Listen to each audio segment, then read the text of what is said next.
The chairman of this network has rung the alarm. The culture and this country are in a state of emergency. Now, Puff does these states of emergencies when there's a huge problem, and y'all already know it's a deep, huge problem we're in right now, especially with the passing of Supreme Court Justice Ruth Bader Ginsburg. But listen, y'all also know Puff's a solutions-oriented individual. So addressing the problems and ringing the alarm is a good start. But hitting y'all with solutions, that is where we make a difference. So what are the problems? Well, one, the handling of COVID-19, because it disproportionately affects our people more than any other. Number two, the deep-seated racism in this country and the laws that protect our oppressors and our killers from ever being served their justice. And what's the solution? Well, the solution is November 3rd. The solution is going to the polls and voting. Now, y'all know how powerful we are as a people, as a community, and as a culture. Our culture moves everything. But for some reason, we've not ever been able to really move Washington the way we need to. Now it's time for all that shit to change. Yeah, y'all see the footage every day. Somebody is being killed for no other reason than they are black. Y'all, our melanin is not the sin. The sin is the racism. And our opportunity to change that shit is November 3rd. It is America's opportunity for a do-over, for repentance. Now, I want to be clear, I'm not saying that the day after this election, we're all going to wake up and everything is going to be gone and different and changed overnight. That's impossible. But what I am saying is after November 3rd, we can start the work, the process of the healing. Start an opportunity for black people to actually have first-class citizenship in the nation that we built, a path to moving the needle forward for this country. And I want to make this clear, y'all, it's not just about the presidency. It's about the Senate. I want to stay on the Senate for 1 second. Y'all, the only reason we're on the verge of getting a third Trump appointee to the Supreme Court of the United States of America is because the Republicans control the Senate. That's the only way that happens. Y'all, we have to vote for United States senators. We also got to vote for a House of Representatives. We got to vote for your governors. We got to vote for mayors, district attorneys, attorney generals. They matter, and we have to show up and make our voices heard. Now, we know what's been decided for Breonna Taylor's killers, but what do we expect? Now is our opportunity to reset this country and our expectations. So pay attention to what's in store for this state of emergency. Watch, listen, but most importantly, y'all, let's take our energy from our protest and our uprising and let's repurpose it with strategic solution. Let's vote on November 3rd.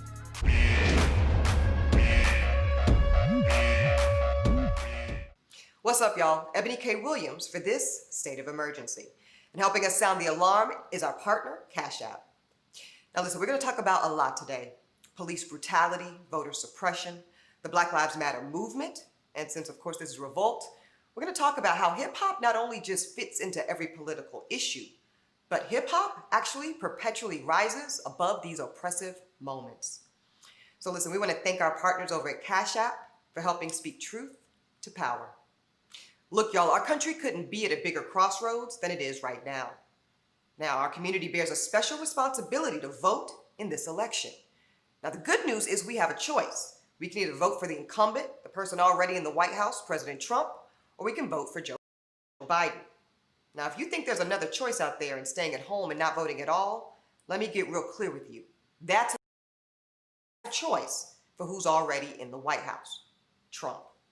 Now, speaking of Trump and his Republicans, they have a message of law and order. But AOC says that voting for Joe Biden at least gives our democracy a chance to live to see another day. A movement striving to recognize and repair the wounds of racial injustice, colonization, misogyny, and homophobia. So what do you think? Especially right now, particularly as it relates to Sister Breonna Taylor. Who do you think Trump's so-called law and order protects? Breonna Taylor or her killers? Who do you think Biden would restore democracy to more? People like Breonna Taylor or her killers? Y'all get clear. Those are your choices. So what are you going to do about it? All right, now as we know, police brutality has been the impetus for all of these social justice conversations. So we had to bring in an amazing all-star panel to discuss what's at the forefront of our nation's conscience right now. Joining me, the legendary political activist and Harvard professor, Dr. Cornel West, the Emmy Award-winning actress and activist, Kerry Washington, and Grammy-nominated rapper, Cordae. Thank you all. Dr. West, I want to start with you. Now, 4 years ago, you spoke at a rally in Cleveland against police brutality and Donald Trump specifically. Now, in your speech, you said, if we don't have the courage to straighten our backs up when we see our brothers and sisters gunned down in the streets, then that is a reflection on our tradition. I got to ask you right now in this moment, Dr. West, do you think our backs are straightened as a people and ready for this election? Ooh, appreciate the question. I want to salute you for being such a force for good, as well as this channel, and it's a blessing to be in conversation with my dear sister and brother. We got a towering artist of the stage and TV, and we got this magnificent artist doing his thing in hip-hop. But one, I think that we want to be clear about what our standards are, because you see, we always have to keep track of our greatness as a people. Our greatness as a people has to do with the depth of our love, the scope of our courage, and our willingness to serve others, especially the least of these. And when we look at where things are now, I would say that we have the largest protest movement in the history of the country, owing to the younger generation. We got our three sisters, queer and other brothers and sisters out there raising their voices, lifting their voices, our anthem itself. Our challenge, though, is that we've got so much entrenched greed and hatred and contempt in power. And so that seems to me very important to keep in mind. Our resistance, our resilience, our love, our joy, our willingness to fight, and then what we're up against. Indeed, indeed. Kerry Washington, you have been vocal and extremely consistent as to where you stand, and not just this election, but all the elections that I can really recall. You've put a plethora of voting videos out, and I love what you did this week, right? You teased all us Scandal fans by saying there was going to be a Scandal movie, click here, and then when you click the link, it takes you to a site to register to vote. I mean, it's, I see what you did there, Kerry Washington, and I like it. I like it a lot. You got to meet the people where we are. You got to meet us where we are. Indeed, and it was so effective. But here's the thing, you talk about how as a celebrity, you use your platform for such activism, but it doesn't insulate or protect you from police brutality yourself. You talked about how perhaps you get pulled over by an officer who hasn't seen Scandal or isn't familiar with your work as an actress and as a celeb. Can you talk a little bit more about how you personalize this moment and what other celebrities can do to use their platforms? Yeah, listen, first of all, I always say I don't speak out as a celebrity. I speak out as an American, because how democracy works, how democracy will in fact one day be functional, is if we all have our voices. Democracy means power by the people, but when lots of people are silenced, ignored, intimidated, quieted, forcibly kept out of the system, then we don't have a real functioning democracy. So I don't speak out because I'm in the public eye. I speak out because I live here in this country, and it is my responsibility to make sure that the people who represent us in government are representing us, because we pay their salaries. There's no other job where people aren't responding to the people that paid them, where they get to keep that job. The people in power are there because we put them there, either because we voted or we didn't vote, because when you don't vote, you wind up putting people in power. So the people who are in power are there because we put them there, and they have to listen to us. But the way that they listen, one of the ways they listen is with the vote. They also listen with protests. So I think it's really important that we remember, I love that Dr. West talked about the protest movement. These things work hand in hand, but we have to show up in the streets, and we have to show up at the polls. So I don't encourage people, you know, if there are celebs watching, I almost care less about the celebs who are watching. Like, don't show up because you're a celeb. Show up because you're an American. This is your country. Your voice matters. And to everybody else who's watching, the reality is the research says You are more of a celebrity when it comes to transforming your friends and family around voting. If I get on the radio or on TV or on my social media and I say, I'm Kerry Washington, I want you to vote, I have much less impact on your cousin and your best friend than you do. If you text or call your best friend and your cousin and you say, are you registered? Do you have a voting plan? Do you know how important this election is? That's much more significant than if I do. So for me, this is about really helping all of us understand the power that we have as a people, not the power that we have because we're celebrities or politicians or anything else. Power belongs to the people. Yeah, I love that. And I love that you say voting season, right, Kerry? Because it's not voting day. November 3rd is a single day. There's a lot of places you can vote right now. There's a lot of places you can vote right now. And we also have to be aware of the narrative on election night, because they're going to try to call things on election night and say decisions have been made. And we need to know every vote needs to be counted no matter how long it takes. Indeed. As Kerry mentioned, Cordae, as well as Dr. West, there's incredible power, right? Political power in visibility of protest. And earlier this summer, you were protesting at one of the many Breonna Taylor rallies across the nation, and you were arrested.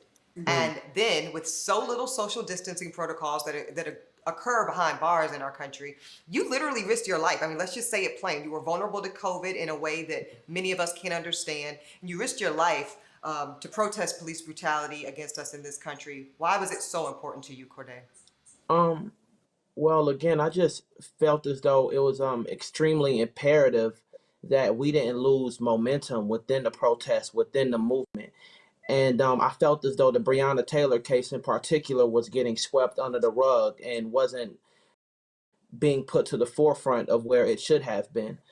And so, at the end of the day, like, we are human beings. Before I'm an artist or, before we're anything, I'm a Black man in America. And when I see Breonna Taylor, I saw, my mother, I see my cousins, my aunties, and I empathize that personal with all of the police brutality victims, and so once you empathize at that level, it's just like, what can I do? And I was at protest in 2016 as a college student, and so it's just something that's within my nature to where I have to do this. I have to do something with my platform, and just I just have to do something. Well, we see you and we appreciate you more than you know. Dr. West, we also know police brutality is not new in this country. It's been around, hell, since the slave patrols, right? What's the answer? How do we dismantle? Is that the answer? A lot of conversation around defunding the police, distributing those funds into other community spaces that may be better equipped to deal with domestic violence or mental health or other things like that, homelessness. Do you think the best solution, Dr. West, is to dismantle the entire police system and build it from the ground up over, or is there possibility to reform the system as it is? Well, you're right about the history, though, my dear sister, that there's never been a modern people who've been so hated to teach the world so much about love and been so terrorized to teach the world so much about freedom. We got to be committed to radical love and radical freedom in love.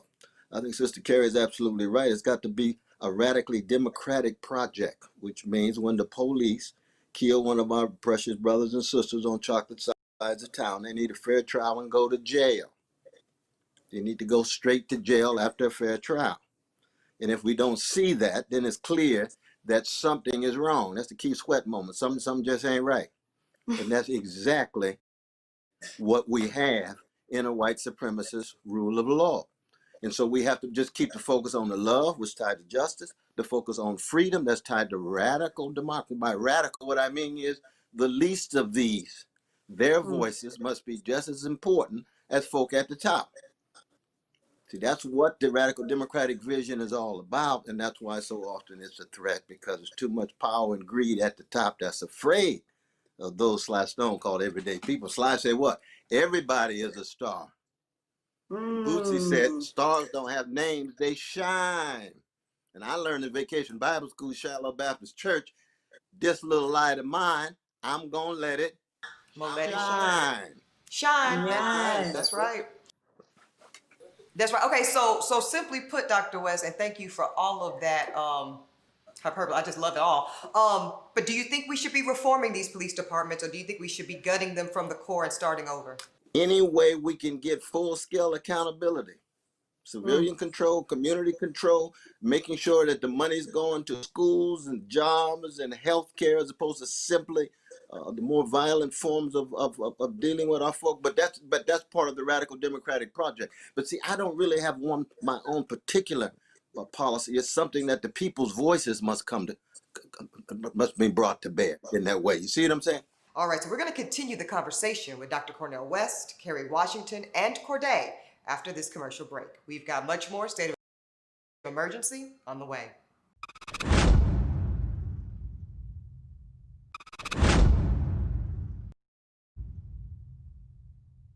Welcome back. Now we're going to pick things back up with Dr. Cornel West, Kerry Washington, and Cordae. Kerry, you have been, again, very, very visible, very consistent with your activism within the DNC. You even hosted the very third night of the Democratic National Convention this year. Did a wonderful job. Vocal supporter of Hillary Clinton. Thank you. Excellent. Yeah, wonderful job. Thank you. I actually really enjoyed this virtual convention, but anyways, let me stay focused here. You were also a very big supporter of Hillary Clinton in 2016. From your vantage point, Kerry, how can we ensure that it's different this year? How can we make sure we don't repeat the horror that was 2016 this November? Yeah, I think one of the things that has happened since 2016 that I think is really important is that there is a new understanding of the stakes. There's a new understanding of how much damage can be done in 4 years. Because what's happened in our community in the last 4 years, what's happened to this country, it's not that wasn't happening before. We've been fighting, there's been hundreds and hundreds of years, billions and billions of dollars spent on making sure that Black people couldn't read, couldn't vote, had no agency, freedom, couldn't love our own children. That's very real. But the way that effort has ramped up and come into the light of day in the past 4 years is horrific.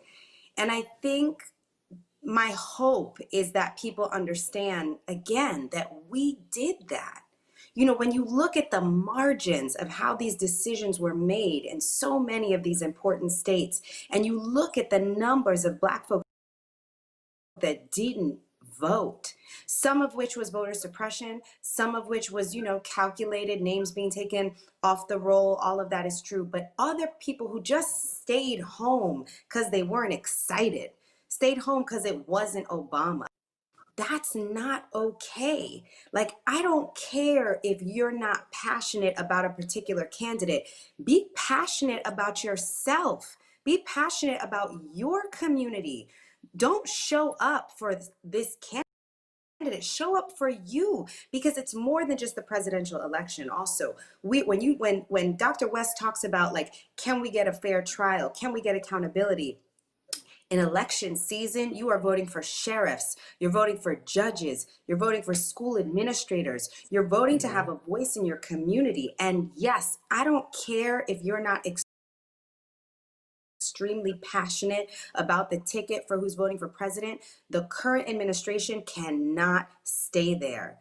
It will be so damaging to our community. It will ramp up the continued white supremacy in ways we cannot even begin to imagine.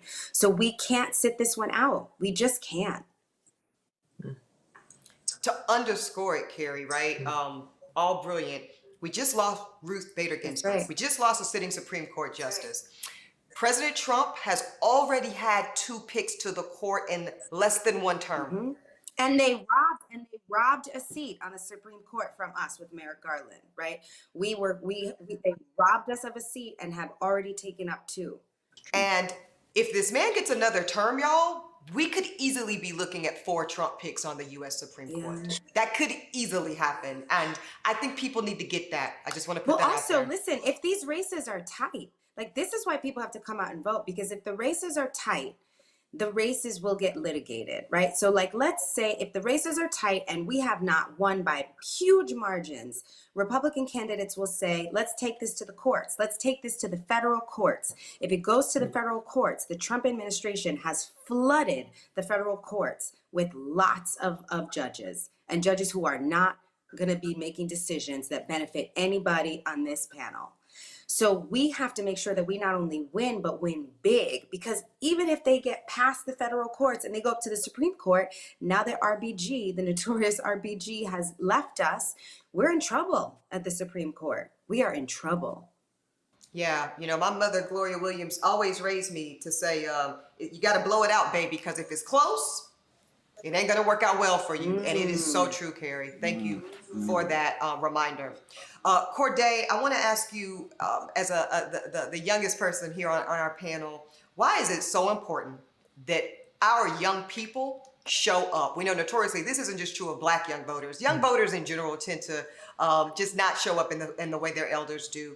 But like Kerry said, we just can't let it happen. Cordae, what's your message to young Black voters?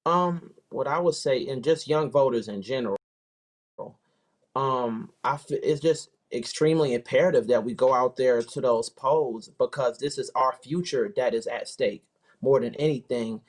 And I read somewhere on the survey, it said between 18 people between the ages of 18 to 29, only about 19% of us voted in 2016. And also piggybacking off what Kerry had said, it's even more imperative, more so than the presidential election, that you vote for your local officials as well. Vote for your local city councilors, your senators, the mayor, the sheriff, because these are people that directly affect your lifestyle, your everyday lifestyle.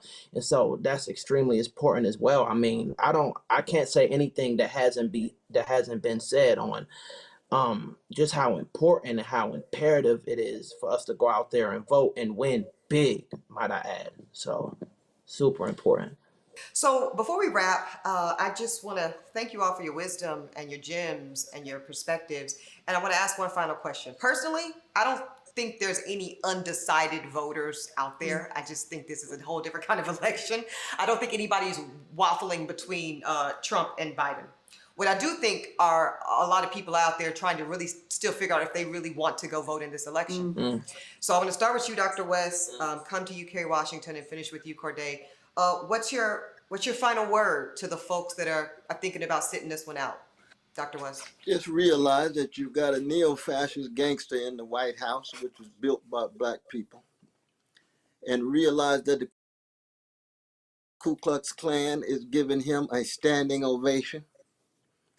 And that therefore you have to recognize that you play a role in resisting evil. White supremacy is a barbaric evil.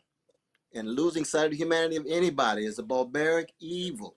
And therefore we have an obligation to fight evil. And voting is just one voice. We are people that say lift every voice. Not lift every echo, lift every voice. Voting is one voice, hitting the streets. When our dear brother went to jail, he was raising his voice. When he gets on stage, he's raising his voice. Kerry's raising her voice. James Brown raised his. Aretha raised hers. Ruth Ginsburg raised theirs, raising the voices against evil. That's what we need to think when we're thinking about voting. This ain't just a little narrow political thing. This is something moral, spiritual, and about whether there's going to be such a thing as a democracy in the next 5 years.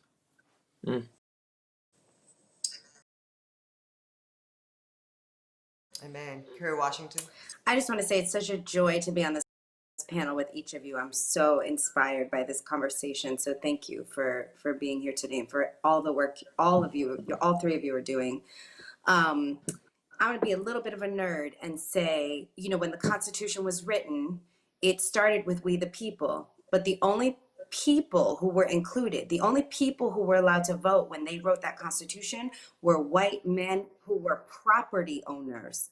White men who were property owners. So poor white men excluded, women excluded, any people of color excluded, young people excluded. It used to be that you had to be 21 to vote for president. So this country could ship you off to fight a war, but you had no say in who your commander in chief was. People fought for each of us to be included in that we the people, because we are the people, we got to show up for it. If we sit home, we are doing exactly what the people who are in power want us to do. I know it feels like rebellion. It might feel like, you know, I'm not going to participate. I don't believe in it. I'm not going to do it. You are handing your power over to other people when you do that. Amen. Brother Cordae? I just feel as though if you don't want the continued mass genocide of Black people at the hand of the police, if you don't want the continued disenfranchisement of Black people, and just all of these things that have been going on for centuries, you know, people, like Kerry just said, people have died, you know, people were like shot with hoses, hosed down, you know, arrested, for these rights, for this right for us to vote. And so we don't want to take that for granted, and we have to. It's absolutely imperative, especially this election, that we go out there to those polls and show out and vote, honestly. Can I say one more thing that I just was thinking about listening to Cordae? I think sometimes we don't vote because we feel like, man, we've been voting and voting and voting and nothing's changed. And I just want to say, when we really look at the history of what's happened in this country, when we really look at the hundreds, not 100, hundreds of years and billions of dollars that were spent to try to keep us down, to try to keep us from ever having a vote or a voice or freedom or agency. When you look at how much we've been able to change since having access to the vote, which is really just since the passing of the Voting Rights Act. So we're talking 60 years, right? I mean, correct me, Dr. West, but we're talking less than 100 years, less than 75 years. What we've accomplished in that time in this country, you realize we actually have made an incredible difference. It's just that what we're coming from is so horrific. What we're coming from is being dragged from our homes on slave ships, not being able to read, not being able to keep our children that are born to us. But we have come so far. So it feels like. So we just have to keep all of these things in mind when questioning or not whether we want to vote. It's bigger than us. You know, this is your grandkids' future that's at stake, even, you know, for people my age. And so, we just got to go out there to those polls. We do. And I'll wrap up by saying this, and I say this with love to my Black brothers and sisters. Y'all don't play yourselves. Don't play yourselves this election with this big talk of, oh, if I don't like the agenda, if I don't like what I'm seeing, if I don't like what I'm hearing, I'm going to hold my vote hostage. Y'all don't play yourselves. Because make no mistake about it, as Kerry just laid out, as you just said, Cordae, as you said, Dr. West, this election happens with or without you. It will take place on November 3rd, with or without you. So you have a choice. You can participate and give yourself a chance at being able to ensure democracy that will continue for your children and grandchildren, or you can play yourselves and sit on your ego because you weren't excited enough, or you didn't like the candidate, wasn't your top pick, and you can sit it out, but know that you will be playing yourself in that process. Thank you all for your time, and most importantly, for keeping the energy exactly where it needs to be. Kerry Washington, Dr. Cornel West, Cordae, we appreciate you for joining. All right, so we're gonna take a quick break, and we'll be right back with more State of Emergency after this.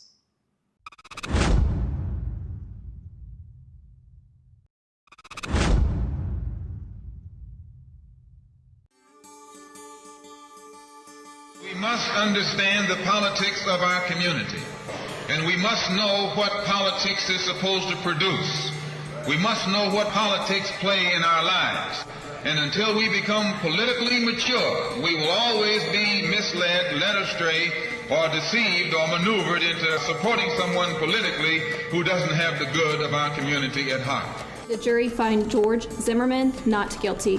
I'm mad. We should all be mad, man. We should all be angry because of what's going on right now. We stand against systematic racism. Yeah!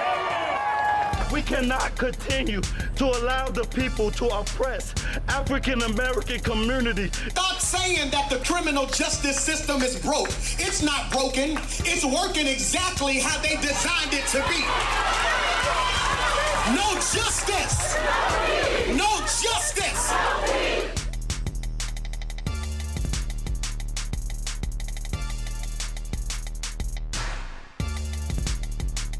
We are here, and we are here to say that until there is significant change made in this nation, this revolution will be televised. So the political philosophy of black nationalism only means that we will have to carry on a political program of re-education to open our people's eyes, make us become more politically conscious, politically mature. And then we will, whenever we get ready to cast our ballot, that ballot will be cast for a man of the community who has the good of the community at heart.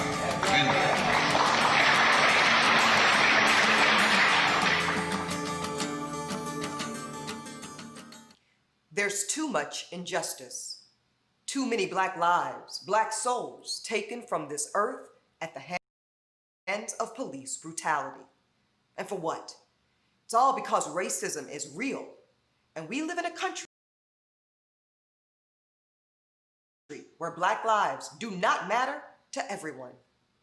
So here are some updates on our sisters and brothers affected by the brutality. Jacob Blake.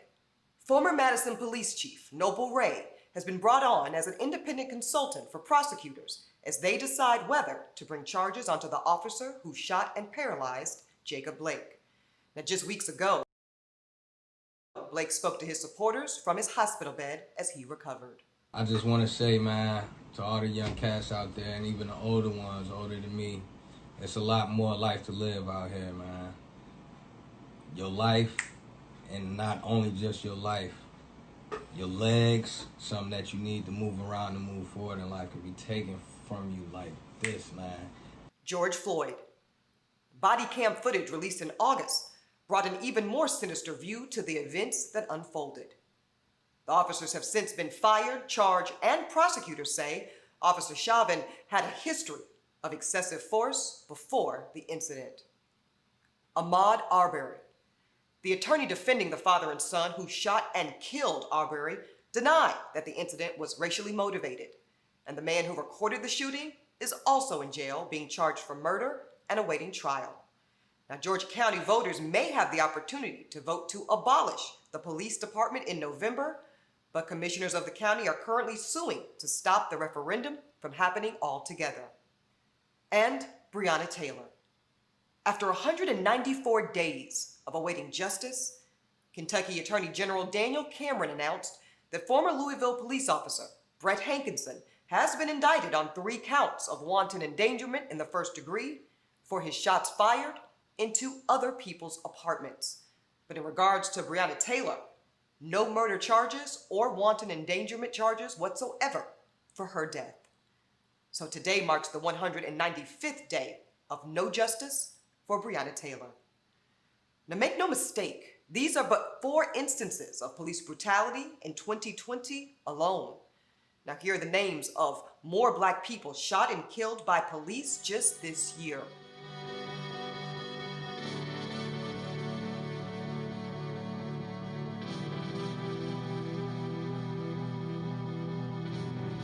And here are more names from the past decade and beyond.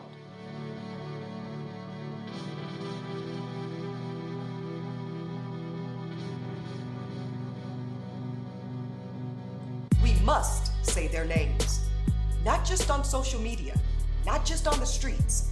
We have to say their names at the polls. We want change, and the only way to achieve it is by voting in people who will change the laws so that justice can finally be served. The oppressor's time is up, and our time is now. And we have a choice: vote or die.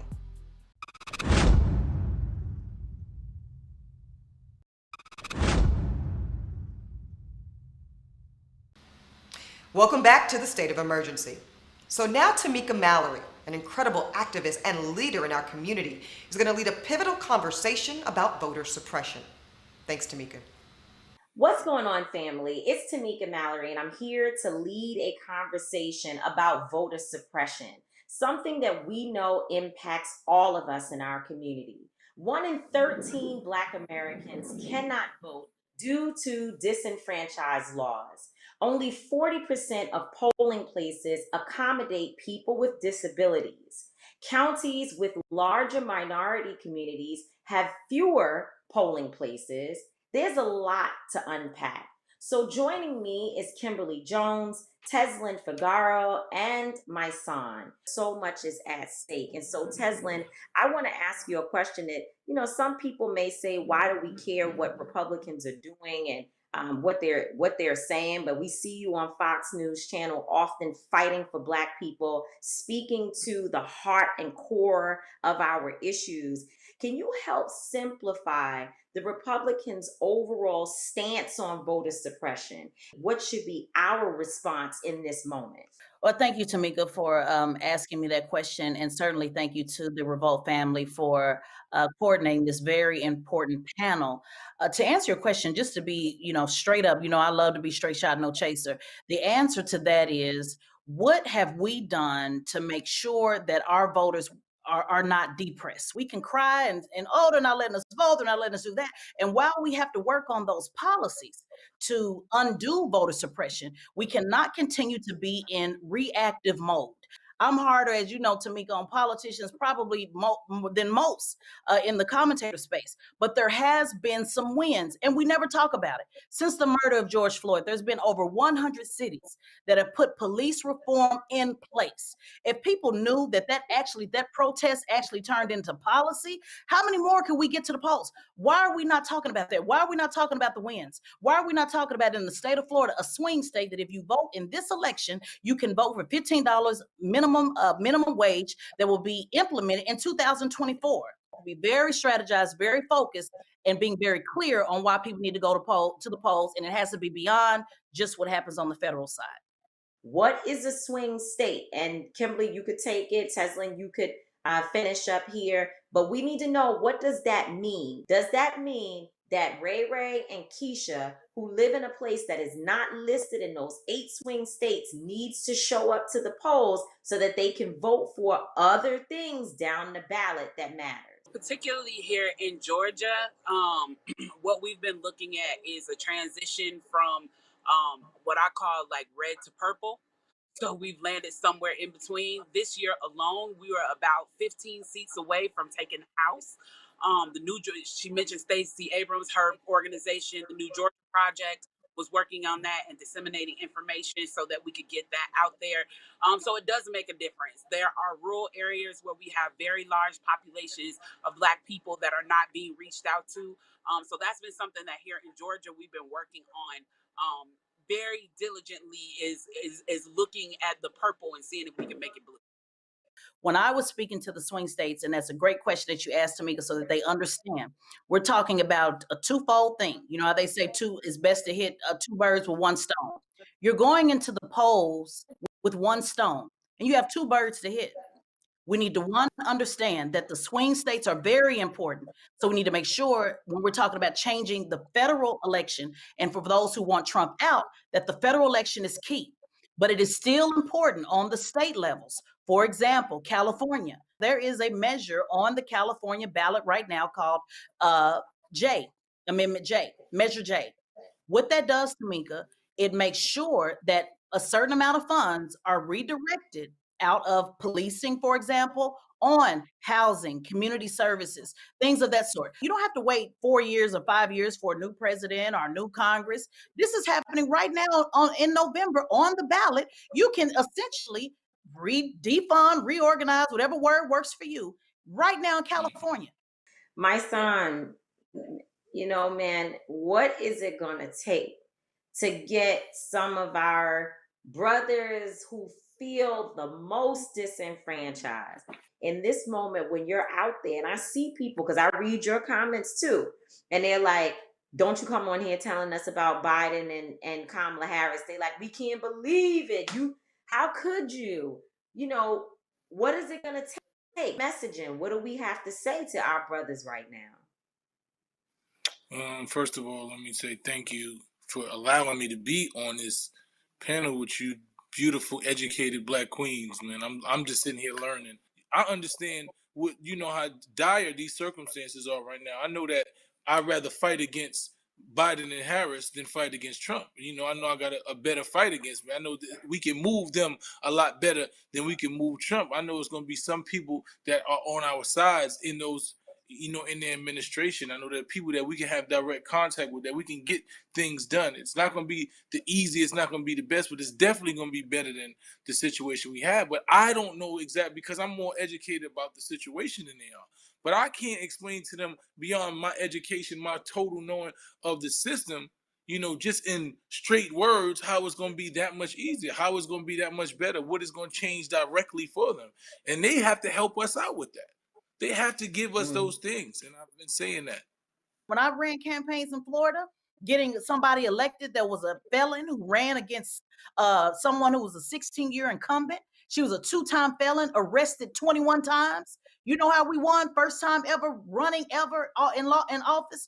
The strip clubs, the hood, the felons that couldn't run, that couldn't vote. We got their baby mama, their cousin, their sister, they whoever. And she made it make sense to them in their community on the local level.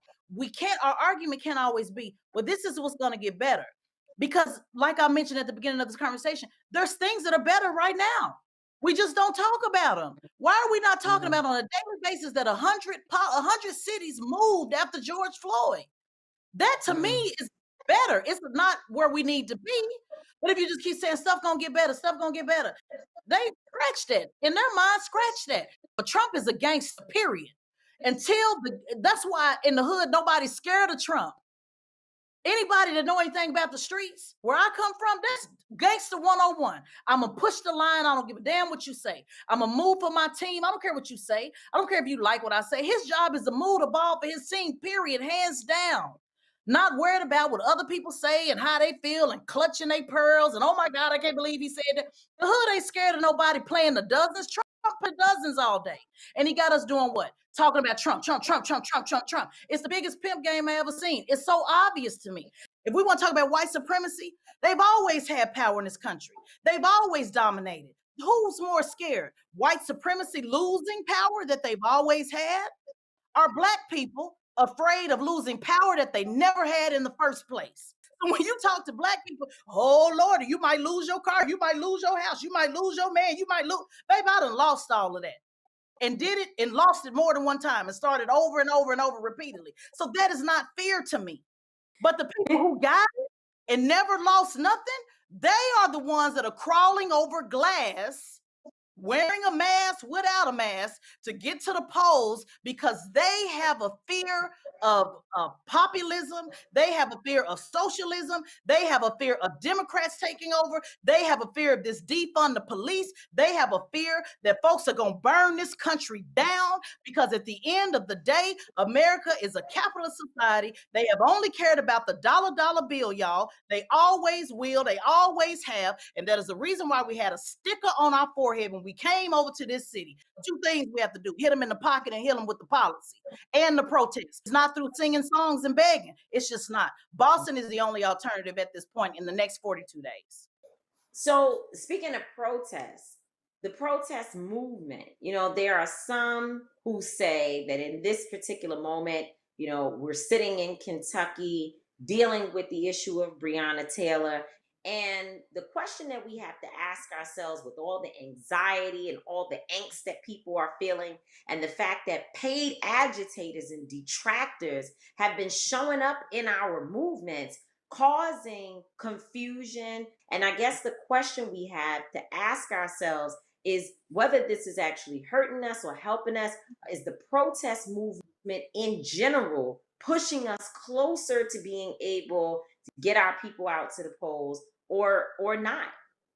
Seeing how this movement has unfolded during this pandemic and just protesting for days, for 100 days straight. Like when you look at the amount of civil unrest that we're dealing with and the way we're reacting, and people are realizing how essential protest is, I think it's no question whether or not they're effective. I think it's the first line of our defense, because when you protest something, it shows that you're not okay with it. First the protest, and then we start to do the change and we start to see the policy, like as Tezlyn, alluded to before. Protest is definitely important and definitely needed, and it's definitely leading to some level of effective change.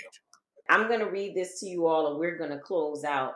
There is a meme and it says that a lot of people feel like their votes don't count, but Trump won in Michigan by 11,000 votes, yet 277,000 Black people in Detroit alone didn't vote.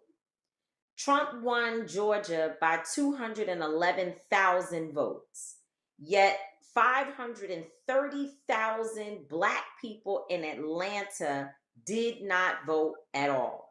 Trump won in Pennsylvania by 44,000 votes, yet 238,000 Black people did not vote in Philadelphia alone. In North Carolina, 173,000 votes made the difference for Trump, yet 233,000 people in Charlotte, Raleigh, Greensboro, and Durham did not vote. And so I think the point that we're leaving here today is that it doesn't matter where you are, it just goes to show you that you got to be somewhere.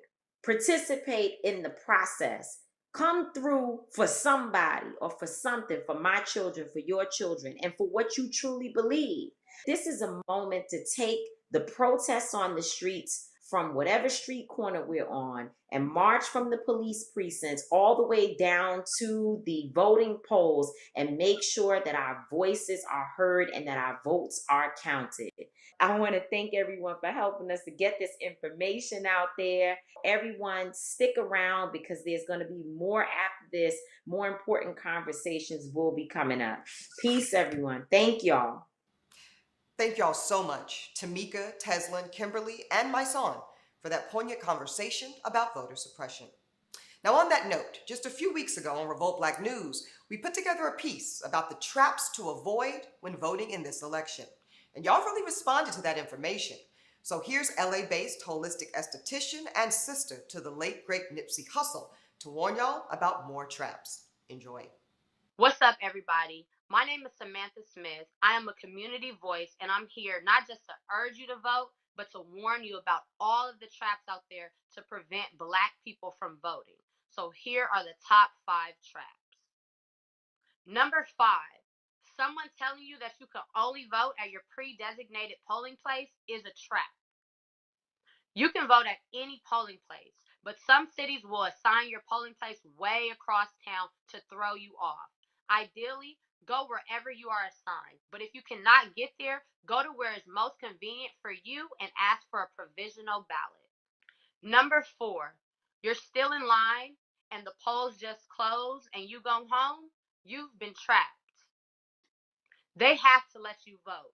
Stay in line and tell everybody around you to not go home. Do not go home until you vote. Number 3, people will incite you. If you do not stay the course, you've been trapped. People there to antagonize you, saying all kinds of wild ass shit. They'll do everything in their power to throw you off because they want to prevent you from voting. But you have to stay the course despite any obstacles that are thrown at you. Number 2, if shit does go left and your phone isn't charged so you can record it, you've been trapped. Look, we've seen it before. It's possible shit might go down. So make sure before you leave the house, your phone is fully charged and pack an extra charger just in case. If you download ACLU's mobile justice app, you can upload any video and it will not be deleted from the server just in case your phone is later seized upon confrontation. And number 1, voting early is the best way to avoid any of these traps. Go to any of these websites and register yourself to vote early and do it immediately.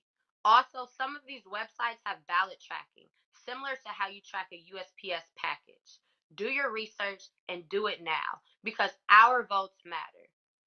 Vote because you matter and vote because Black lives matter. All right, now we all know how powerful music is and how sometimes a song can say way more about a feeling than any speech. So now we're going to take a look at how hip-hop has infused the message into the music. Let's watch. Say money shit. Back to reclaim my throne. I'm the prince of the city, young Machiavelli. Stage my own death, outwitted my adversaries. Yo, what up? This is Vic Mensa, and I'm gonna be breaking down my short film, Machiavelli. We wanted to depict real people in scenarios, so we shot a lot on 47th Street, which is where I'm from, and we wanted to get people smiling. You know, we wanted to get people that, you know, are really of the land and show them accurately and show them honestly. You know what I mean? Not to sugarcoat anything, but to show that these are human beings that exist within, you know, the framework and the gridlock of these statistics that you hear about Chicago, and just bring some humanity to it. On top of that, we also, you know, wanted to, with the second part of the video, really illustrate the like the paranoia and the fear that we live with, and you know, show that side of things, as well as, like, you know, kids smiling and grandma braiding hair. Yeah, you know, the song is like, I'm really kind of giving you a tour through the hoods of Chicago, through the gang culture of Chicago, through the culture of violence in Chicago, and, you know, also giving a perspective on the reasons that things are the way they are. So I talk about, you know, 44% of Inglewood beneath the poverty line, and they eat Flamin' Hots for breakfast because that's all they can afford. Well, at the same time, speaking about, you know, the hitters and the drills that's going on.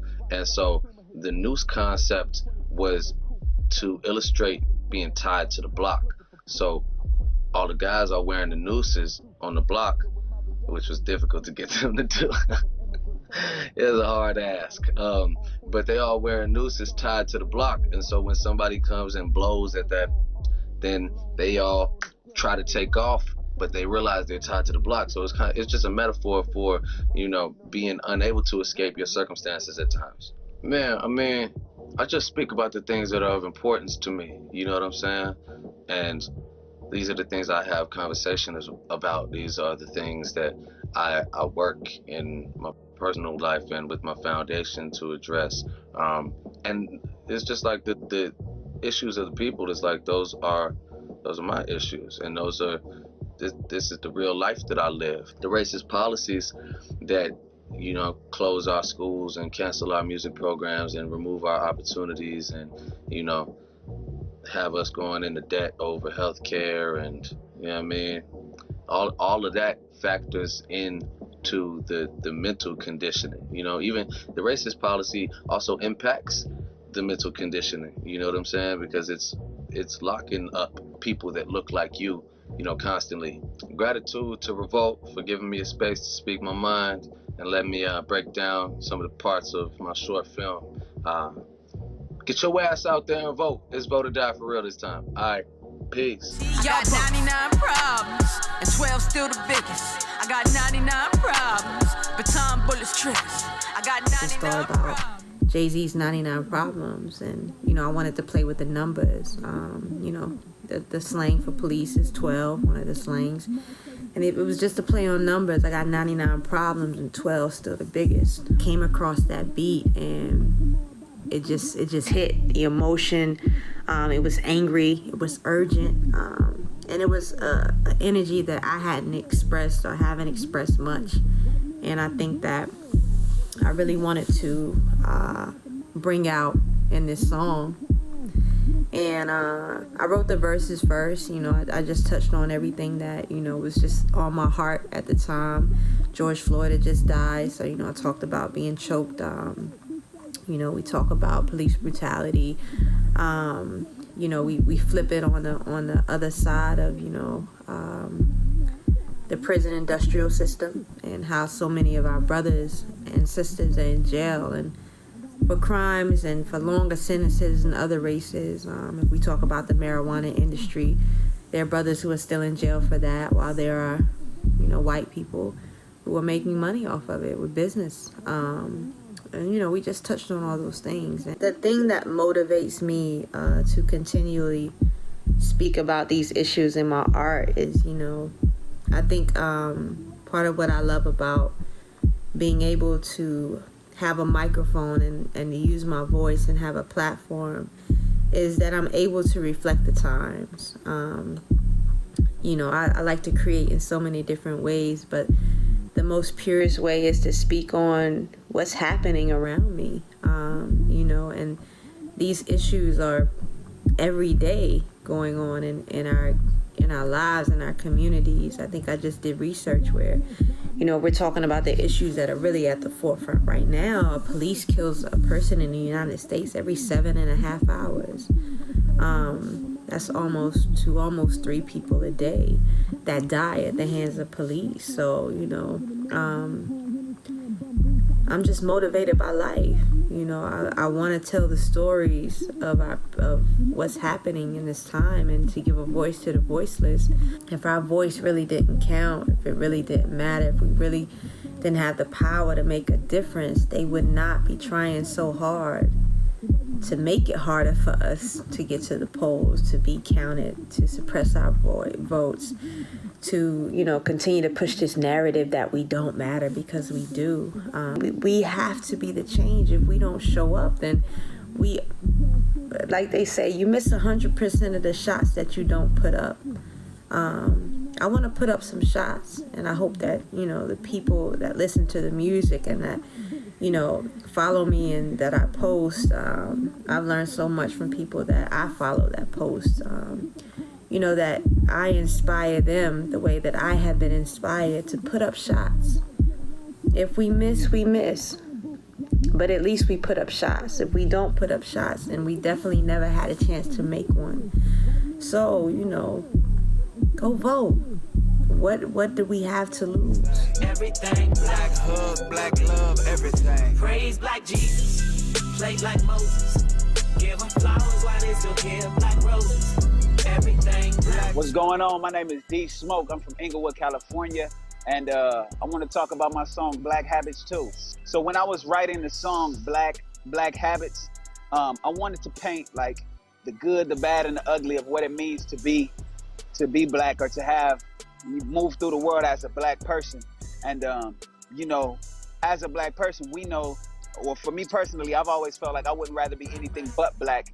And the truth is that has everything to do with me understanding and appreciating the hardships of it and knowing the purpose of overcoming those things and having true inner strength as a result of them. So I wanted the song to have that strength, that energy, but really be honest about like how hard it can be, how complex it can be, really. That line where I'm saying, we got black sons running black canvas. J. Edgar Hoover killed the Black Panthers. Our black lives are a black challenge. They just leave us hanging in a black balance. We got black habits. That's kind of capturing that energy of like, we are excellent. We are great at what we do. And they put it on display without giving us the respect as a group of people. Because it's our experience that produces those star athletes, star musicians, and rappers and things like that. But somehow us being the community that produces all of these superheroes that they like to put on a pedestal, as a community, we don't get the same love. So they just leave us as a people hanging in a black balance while taking our cream of the crop and putting them on that pedestal for the rest of the world to admire and applaud. What motivates me to continuously use my art to educate is my experience as a teacher.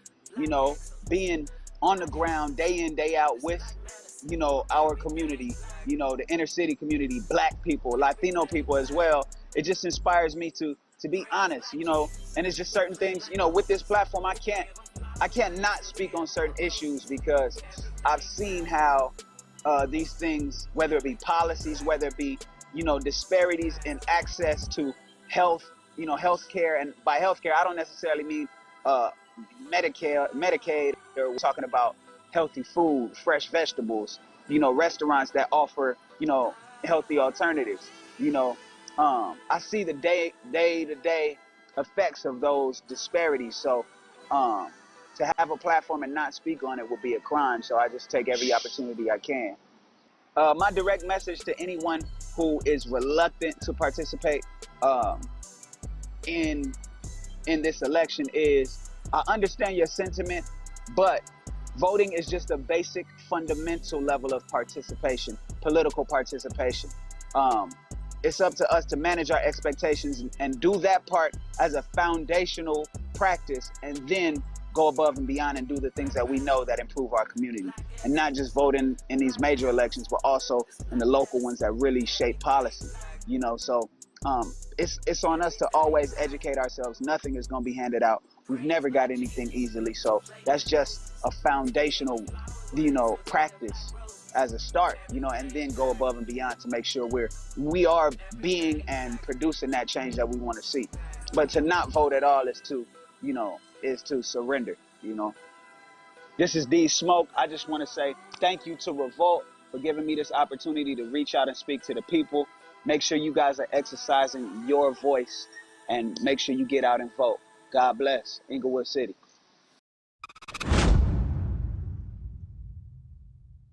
All right, y'all. Now, y'all know that things here at Revolt are unapologetically hip-hop.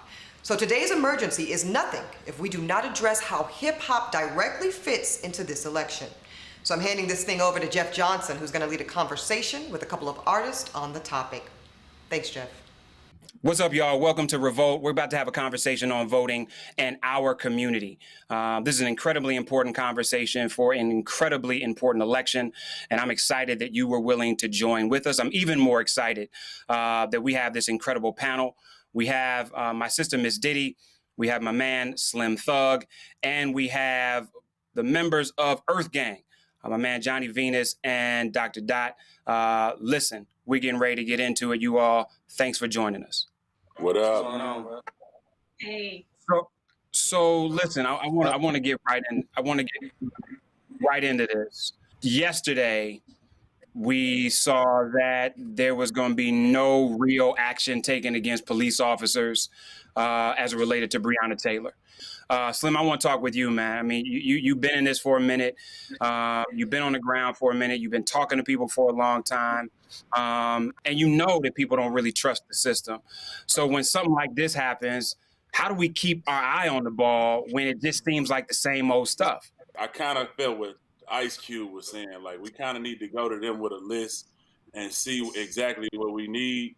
And then, you know, come at them with that type of, you know what I'm saying, approach or whatever. So when people see stuff get done, then they'll feel better and stay in the fight. But the more we see us taking L's back to back, it's like, you know, it's discouraging. But at the same time, we need to just we need to keep fighting for other things and get other things accomplished during these times right now when, you know, change is happening a little bit. The problem I see, though, is Cass was hating on Cube like he was doing something wrong. And so when we start talking about who are the people that actually had a right to bring Black agenda issues, and who are the people who don't, when last I checked, it's my damn vote. So, Sure. So how do we teach people how to come up with their own political agenda? So they're not looking for perfection, but they do know what they're asking for in exchange for their vote. We have to be careful that we don't allow them to tell us just bounce the ball. You can't say, Ice Cube, he's just a rapper. Slim Thug, he's just a rapper. In our communities, in our home, we weren't taught this. I had good parents, but they never sat and talked to me about how important it is to vote, how important these elections are, how important it is to vote at your local. That's something I started to learn as I got older. Well, and the other thing, too, is even if our parents did do it, a lot of times they were asking for different stuff. I mean, there were allegiances to party. There were allegiances to old school political machines. And it's youngins on the street now that are like, I'm not playing those old political games. And Earth Gang, you've been really vocal, especially about what's going on in Atlanta. And I'm curious, in a time where it would be easy to say, I just don't trust this thing, so I'm gonna sit it out. Why did you decide to lean in and get more involved? The whole political system needs like I guess we would call like an iOS update. You know what I'm saying? It needs to be more accessible to the generation of young adults today. And I think that's like the first step we can take is to vote in that direction. You know what I'm saying? But you know as well as I do. I mean, I did a piece with Jeezy the other day, and half the time we on the live, they calling us suckers for being willing to vote. As if what I know is that one of them gonna get elected, and they're gonna spend a hell of a lot of money and have a hell of a lot of power. And I just don't want to sit on the sidelines and say I did nothing. But what are you saying when people are like, "Yo, dog, you part of the damn problem now that you're supporting a system that's never worked for us?" Because I hear that over and over again. It's a system that's never worked for us. Well, I'm from Atlanta, so we in Atlanta are used to seeing people that look like us in positions of power. You know what I'm saying? Whether it be the mayor, whether it be council members, whether it be neighborhood planning units, like. That's something when you come to Atlanta, everybody who come to Atlanta is like, I never seen so many black people. Also, I never seen so many black people in these positions of power. So we come from a different perspective of what it's like to be able to voice your concerns to your own people.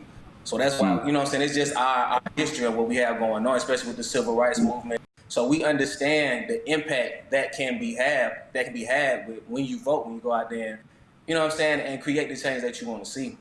And Ms. Diddy, you've been running a campaign in Compton to get as many people registered as possible. What is it that you're hearing that really should be informing a lot of us about how we need to do some of this work more effectively? I'm really boots on the ground with the people, like, let's figure this thing out, because we have a lot of our people that are felons. And what I started looking at and trying to really figure out is, what are those stipulations for felons voting? Because we're losing out on numbers if felons just think they're not able to vote, and that's not true. Just because you have a felony in some states, you get back your voting rights right after you do your time, right after you do your probation or your parole, you register again, you know. And so I don't want our people to be, you know, discouraged if they think they can't. Slim, I want to come to you. I know that a lot of us are trying to survive, but there's a whole lot of us trying to thrive.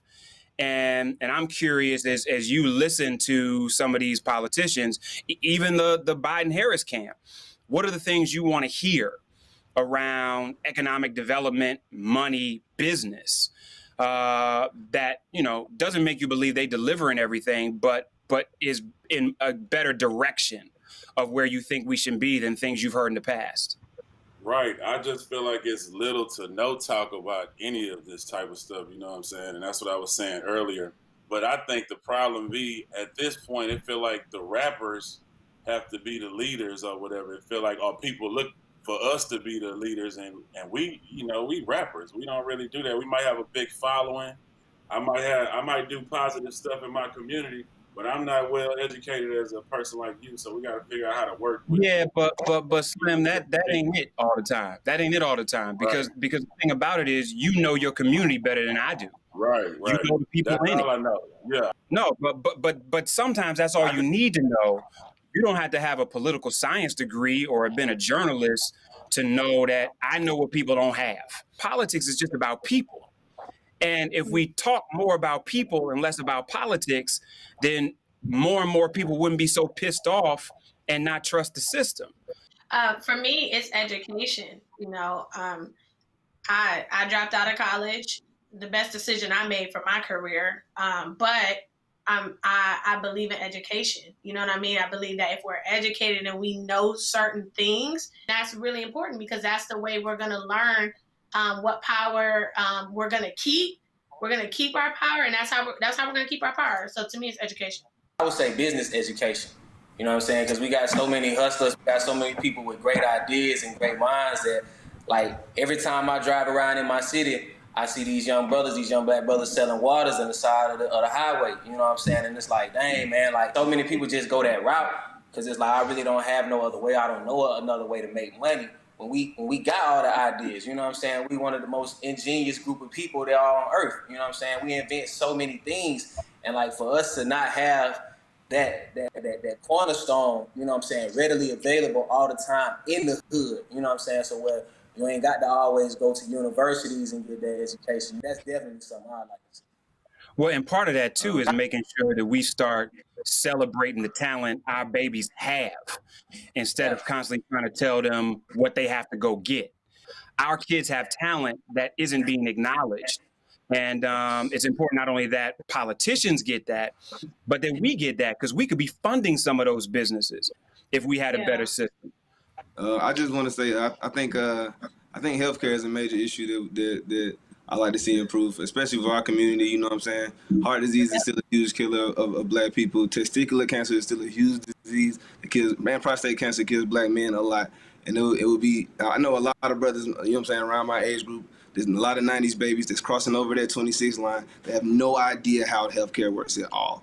Like, I remember even when Obamacare was super popping, I had it, and I couldn't even figure out, like, I still couldn't get a physician to see me for like a long time. You know what I'm saying? It's got to be a way to improve those kind of things. You know what I'm saying? Improve healthcare. Well, and you're right on, because we right now in a moment where you got Trump already in a place where he's trying to rewrite the Affordable Care Act and appoint a justice that can finally get the Supreme Court to undo the Affordable Care Act. And I think the fact that you're not even talking about just the policy itself, but how in the hell do we give people education to be able to navigate even the good policy? We are literally on the doorstep of electing another president. And we would be lying if we didn't say that there are a lot of people from our community that just don't trust Biden and Harris.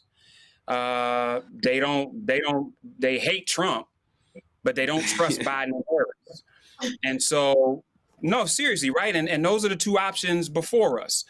What's the conversation we have to have a level of honor to the complexity of where people are, what they need, but also understanding what this process really is and how voting and not voting has consequences. You got to kind of keep that optimism kind of forward in the conversation. You got to kind of really assert that optimism. It's like, cool, do this now. It is a lesser of two evils now, but let's take the lesser and hope that there's a good on the other side of that. Exactly what he just said. Because it's tough. It's hard. This is not encouraging. We need to insert hope back. You know, that's something that Obama brought, and I think people that have hope can be a real way to the future. But if we don't have hope, it's tough. It's different from faith. People think it's about faith. It's not, it's about hope. But let me push back on that a little bit, Ms. Diddy, because I heard Slim say earlier, like, we're who we got. And so does voting for somebody else, the lesser of two evils, means we don't have hope in us? And so how does the voting become just one of the weapons we use as we going deep on supporting each other? Because I think sometimes we like, yo, who I vote for is supposed to come save us, and we could just sit back and watch them save us. You kind of said it in your question. You got to think of it as one of the weapons. You can't think of it as the weapon. You know what I'm saying? You can't think of it, oh, this the 50 cal. No, it's just like one of the weapons we have, and the other weapons are individual actions that y'all got to take. Because I'll be honest, I don't want to see another time where we respond the way we did to Obama. Like we put way too much responsibility on one man that didn't even have the power to do half this. Like when Obama got elected, it was like Jesus, Martin Luther King, Malcolm X, Marcus Garvey, and Michael Jackson all came back at the same time. And then milk and honey was about to start flowing through the streets, and everybody got a cell phone and was going. I mean, it was nuts. So it's like, how do we help people understand that electing a politician is not electing an activist or a savior? Although I'm a self-sufficient person, I'm a person that does what I'm supposed to do and all these things. I'm not looking for anyone to save me. I didn't think like that until you just said that right now. Until you just said that's one of the action pieces. That's one of the components. I think it's having these conversations and saying that out loud, because now that totally makes sense to me. This is one of the people. Yes, one weapon. We need an arsenal. Just one. You all listen, we could have this conversation forever. But 40 years. we got a short time to a serious election. I'm telling you right now that no, ain't none of these people perfect. No, ain't none of these people the moral authority. No, none of these people have done things the way all of them have played us in one way, shape, or form before. And it don't matter. One of them gonna get elected. And so do you want your voice included in who gets elected, or do you want to sit on the sideline and have no right to complain? That's the question. And so it really is my honor, you all, to have been in this conversation with you. And so I just want to say thank you. So as we say goodnight to everybody, I say salute to you all. Salute, boss. Thank you for having me. Thank you, Jeff Johnson, Miss Diddy, Slim Thug, and Earth Gang for that critically important conversation. Now we're going to take a quick break. When we come back, we've got a word from Congressman Hakeem Jeffries. Stay with us.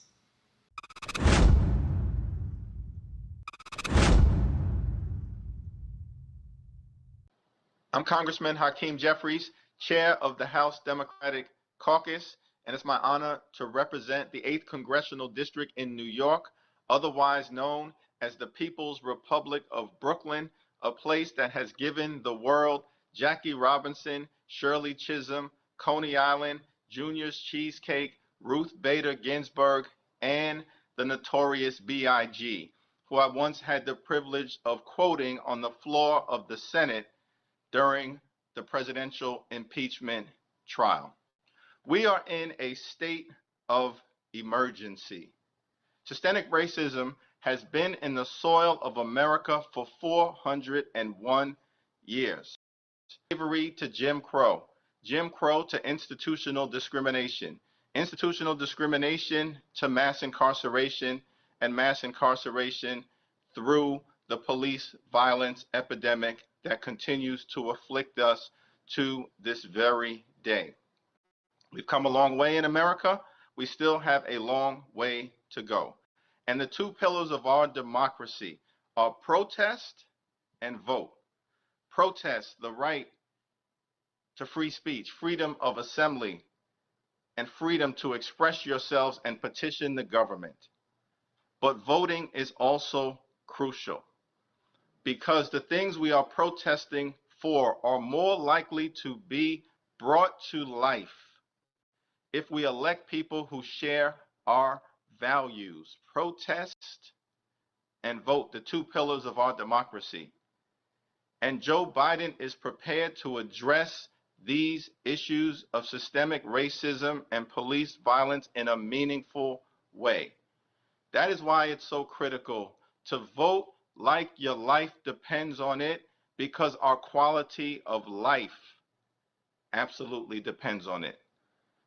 Let me thank Puff and Revolt TV for your leadership and for using this incredibly important platform to address the state of emergency that we confront and help to bring about change in a meaningful way.